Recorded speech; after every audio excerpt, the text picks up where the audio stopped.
नमस्कार मित्रांनो, पारू पुढील भागामध्ये आता घरावरचं सगळं संकट टळलं आणि मी आता काही निर्णय घेणार नाही असा अहिल्या निर्णय घेते।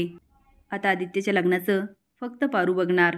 दामिनीमध्ये बोलते, पण अहिल्या तिला तिची अवकात दाखवते।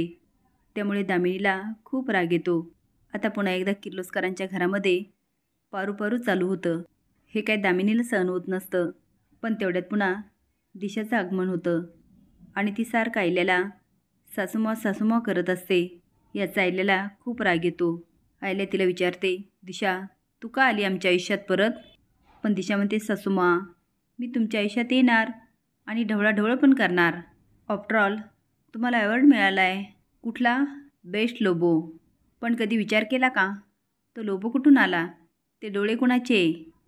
आता मात्र सगळे शॉक होतात आणि एकमेकडे बघायला लागतात। दिशा म्हणते, त्या लोबोवर तुमचा कुठलाही हक्क नाही, तो लोबो माझा आहे।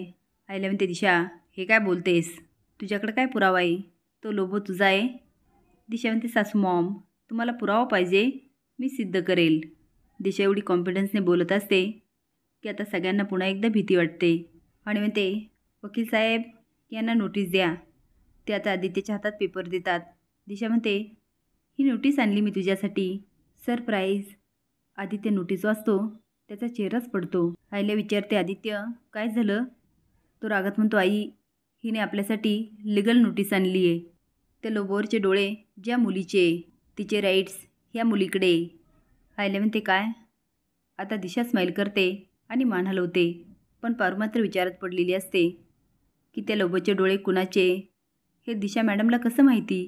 ते तर हरीश सरांना माहिती होतं आणि त्यांनी कुणाला सांगितलं असणार। आता शोधून काढावंच लागणार ते डोळे कुणाचे आहेत। सगळेच निघून जातात, पण दामिनी मात्र एकटीच बसलेली असते आणि विचार करते, वहिनी तुम्ही हे बरं नाही केलं। मी तरी काय म्हणाले होते, मी आदित्यसाठी मुलगी बघते, काय हरकत होती? माझ्या गावाकडून त्याच्यासाठी एक मस्त मुलगी आणली असती, तिने माझं पण ऐकलं असतं, ह्या घरामध्ये तेवढंच माझं कोणीतरी झालं असतं। पण नाही, वहिनीला माझी कुठलीही गोष्ट पटत नाही। त्यांना ताळ्यावर त्या दिशा आणि अनुष्काच आणत होत्या। खरं तर मी त्यांचीच साथ द्यायला हवी होती। तेवढ्यात पोलीस आतमध्ये येतात। दामिनी घाबरून म्हणते, पप्पा पोलीस, आणि पळ काढायला लागते। तेवढ्यात पोलीस म्हणतात, अहो आम्ही इथे आलो त्या हरीशचं सामान देण्यासाठी। दामिनी म्हणते, हो का? द्या ना, द्या माझ्याकडे। इन्स्पेक्टर म्हणतात, हरीशच्या सामानमध्ये हा मला पेनड्राईव्ह सापडला, ह्यामध्ये काहीतरी महत्त्वाची माहिती असू शकते।